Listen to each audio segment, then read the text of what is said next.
My fellow citizens and residents of St. Kitts and Nevis, congratulations are in order on our 37th anniversary of independence.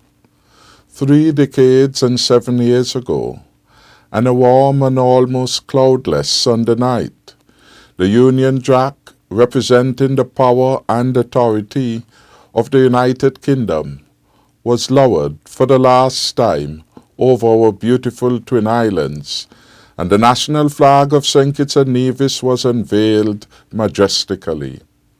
The sun had set forever, and colonialism in our land, and the sovereign nation of St. Kitts and Nevis was born on the 19th of September, 1983. Though our new flag rose just 30 feet into the air, it symbolized a limitless rise in our patriotism, optimism, confidence, and hope for our individual and collective futures as citizens of an independent St. Kitts and Nevis. No doubt there must have been some lingering concerns among the then leadership, who was now charged with charting a course for this new nation, as well as anxiety and excitement among the ordinary men and women. But as a strong and resilient people, we embraced independence, knowing that from then onward, our destiny will not be determined for us, but by us. We bade a nostalgic goodbye to Mother England and embraced the challenges and opportunities to fend for ourselves as a sovereign nation. We were confident that we could make a better life for ourselves, relying on our industry, ingenuity, resilience, innovativeness, and the favor of our God. Over the last 37 years, our nation has had a remarkable growth and success, and some tremendous national achievements. For those under 40 years of age who would have grown with those successes, it would be easy to see them, but maybe not as easy to truly appreciate the tremendous strides that we have made in a relatively short period of time. Our rate and level of development have caught and surpassed many other nations that would have embarked on their journeys decades before us. Today, St. Kitts and Nevis is among the best places to live, and proudly stands as the best run, best managed small island state anywhere in the world. As a nation, we have the lowest debt-to-GDP ratio in the OECS. We were the first to outdo the debt-to-GDP target of 60% by 2030, set by the Eastern Caribbean Central Bank. We have the highest reserves and the best fiscal outcome in the region. Our per capita income remains the highest in the OECS and the highest among our peers in the hemisphere, excluding the USA, Canada, and Mexico. We rank high on the United Nations Quality of Life Index. Indeed, we are among the top performers in the sub-region, and we tower above many larger and older independent states in the wider hemisphere. On the World Justice Rule of Law Index, we were consistently among the top performers, ranking top of the class at least twice in a row. Our spectacular build-out of ICT saw us receiving the award for major improvement in the information communications technology sector during the 14th World Telecommunications Conference in Botswana on December 12, 2016. We were the only country to receive 2 awards. There is further proof of our leadership in the world with the continuing fight against the COVID-19 pandemic. When, for example, the threat of COVID-19 was at its height, there was no playbook to follow. Every country around the world was literally making it up as it went. As such, we, the government of the people, endeavored to be diligent in all our decisions. It was that thoughtful and diligent deliberation that has brought us our successes thus far. Let it not be lost on us that, though we are the smallest sovereign nation in the Western Hemisphere, we were the last to have a confirmed case of COVID-19. We have the lowest number of cases of any sovereign state, and to God we give the glory, as we have no deaths so far.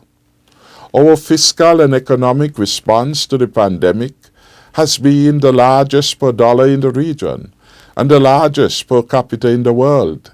It is the most comprehensive stimulus package. We offered the highest level of support to the most vulnerable, directly affected by COVID-19. Our nation is grateful for the internal expert advice provided to us in making those hard decisions, such as closing our borders and imposing lockdowns. We commend the work of the Chief Medical Officer, the Medical Chief of Staff, the National COVID-19 Task Force, the Health Emergency Operations Center on St. Kitts and on Nevis, our police, other armed and security forces, our emergency workers. Know always that your dedication and sacrifices resonate well with a grateful nation. As we prepare for the reopening of our borders, we call every citizen and resident to national service in the fight against the coronavirus pandemic and the renewed threats we are likely to face once we open our shores to visitors and returning nationals. Your government will continue to revise and implement the best policies and protocols, and to deploy maximum resources where needed and where considered most effective. It is ultimately our individual actions that have and will have the greatest effect on COVID and containing any future cases of COVID-19. Though, for the most part, the restrictions have been eased, many have questioned the need for any at all. We are mindful that we prepare not for the present, but for the future. The wearing of masks and washing of hands, sanitization, and the physical distancing must become second nature to all our people. In so doing, we must prepare and protect ourselves and contain the eventuality of cases when our borders reopen. We are in this together. Indeed, none of us can exit this fight to defeat COVID-19 before any other. It is the clearest manifestation of collective responsibility. For indeed, if there is one person at risk, all of us remain at risk. So long as one country remains with COVID-19, all of us remain exposed and threatened. We are in it together. We must therefore see wisdom in working together. Trying times, of course, are not new to us in St. Kitts and Nevis. We have endured tests before, some of Mother Nature and some of human nature, some of world politics and economics, such as the dictates of some international organizations that can undermine our fiscal health, and some are of our own making. From starting out and having to build one nation with essentially two governments, to watching the continual decline of sugar prices on the world market in the 1980s and 1990s, when sugar then was the mainstay of our economy, to Category 5 hurricanes, to FinCEN advisory, and other advisories and blacklisting, we have had much thrown at us as a people, but the determination, strength, resilience, and innovation of our people have always shone through, and those coupled with industry, ingenuity, and resourcefulness we have always overcome. And we have always emerged from the experience a stronger and more prosperous nation. Who, for example, would have imagined us going from the former administration, receiving an extraordinary bailout from the IMF in 2010, to our payoff of that IMF debt in 2 years under the enlightened leadership of my government? We have become a beacon to many, a shining example of democracy at work, peace and stability, opportunity and tolerance. Although we are the smallest independent country in the Western Hemisphere, thousands have flocked to our shores from larger countries, seeking a better quality of life for themselves and their families. To our credit, they have found it. Some worked, earned, saved, and returned home. Others stayed, adding to the diversity and vibrancy of our increasingly successful Twin Island nation. This, in my view, is a testament to the truth that opportunities abound here for all who call St. Kitts and Nevis their home. I must implore all of us never to take what we have for granted and continue to build St. Kitts and Nevis as a true Garden of Eden, a prosperous, successful country, exceeding the expectations of its citizens and residents. Over the last 5 years, we have continued to make great strides towards a stronger and safer future. We restored the fiscal health of our country, and in each year of my administration, we experienced economic growth. So good has the progress been that we were able in our last dispensation to finance the second cruise pair, an engine of future development, entirely from domestic resources. This is significant because it not only gives us the resource, but ownership of the resource, and thus the profits stay within the borders of our country, thereby creating wealth. A much-needed departure from the old way of waiting for foreign investment, which may create some jobs, but does not create wealth for the majority of our people at the level and rate we expect.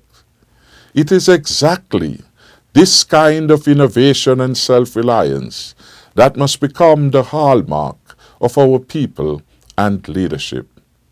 A new entrepreneurial spirit has awakened, and every year over 600 new business licenses are being approved. Our strong economy has allowed us to better assist and equip those at the lower end of the economic spectrum. The Poverty Alleviation Program, unprecedented anywhere in the region, continues to assist households with incomes of less than $3,000 monthly, even as we look towards the regularization of the over 4,000 non-established and step workers. It is a further demonstration of a continued tradition of shared responsibility.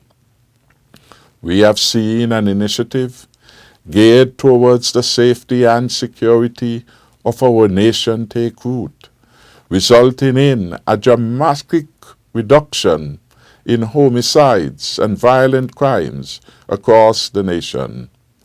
The weeping and wailing of mothers and children whose sons and fathers were lost to gun violence have subsided, thanks to our peace initiative and its alternative lifestyle pathway. We will continue to reform it, to consolidate the gains in law and order, peace, public safety, and security. Not only inside the islands does peace now abound, but between them. In all of our 37 years of independence, the relationship between the island of St. Kitts and the island of Nevis has never been better. With the advent of this Team Unity administration under my leadership, unprecedented levels of cooperation have been attained, from revenue sharing and project funding on the island of Nevis to coordination on issues of national security and the response to COVID-19. Even the ordinary citizens now interact more, as it is now routine to see, on any given Sunday, scores of Kittitians on their way for a killer bee at Sunshines and Penny's Beach in Nevis, passing fellow Nevisians midstream, headed for a lime at Reggae Beach or Frigate Bay. Equally, our Nevisian families come regularly to St. Kitts to work, to shop, to attend the movies, to find a getaway from their routines, and to participate in all aspects of socio-economic life. It would seem that we are now seeing the true embodiment of two islands, one federation. These successes cannot be taken for granted. Our societal leaders must do all we can to consolidate our gains. As we celebrate our 37th anniversary of independence, let us recommit to achieve the national objectives with a unity of purpose. We have much to be proud of from where we have come. Our heritage, our struggles, our shared sacrifices, and our successes, but we have much yet to accomplish. As we look toward the next 37 years, we have much work to do if we are to increase the inheritance for the generation coming after us. The reality of the ongoing threat of the COVID-19 pandemic gives us new cause to revive energies towards agriculture and food security, not just for our survival, but for opportunities for further economic expansion and diversification. We must ensure that in the near term, our independence is defined by positive transformations. We must work hard to consecrate the future and to ensure that the generation after us will surpass us in every material particular. Our work must ensure the realization of a postmodern St. Kitts and Nevis, surpassing our peers and every indicator of a well-managed state. Accordingly, we should aim to rank number one in our hemisphere and the United Nations Quality of Life Index, number one in our hemisphere and the World Justice Report Rule of Law Index, number one in the hemisphere and the World Bank Ease of Doing Business, number one in the World Happiness Index, number one in the Productivity Index, number one in economic growth and fiscal balances. We will aim also to have at least 20% of the age cohort, 18 to 24 years, enrolled in tertiary level training, specifically in science, technology, engineering, mathematics, entertainment, including film and cinematography. We are living in changing times, and there are things that we cannot control. There is the uncertainty of the COVID-19 pandemic and this new normal in which we must now live and adjust. What we can and must resolve to always control is our prudent response to whatever may come.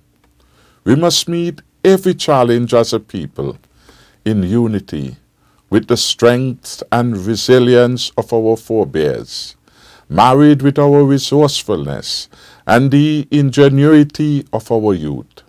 We will face whatever comes with that shared responsibility which has always, always seen us through. Be assured, my fellow citizens and residents, that no sword, no spear, nor virus can conquer, for God will sure defend us. May his blessings and our collective efforts indeed to posterity extend, as we win through to absolute victory and continued prosperity. My fellow citizens and residents, I wish you all a happy independence. May God bless each of us, and may God continue to bless our Federation of St. Kitts and Nevis, and indeed preserve us from all harm and danger. On the occasion of our 37th anniversary of independence, I again thank you for participating in the events and wish you well. I thank you for viewing.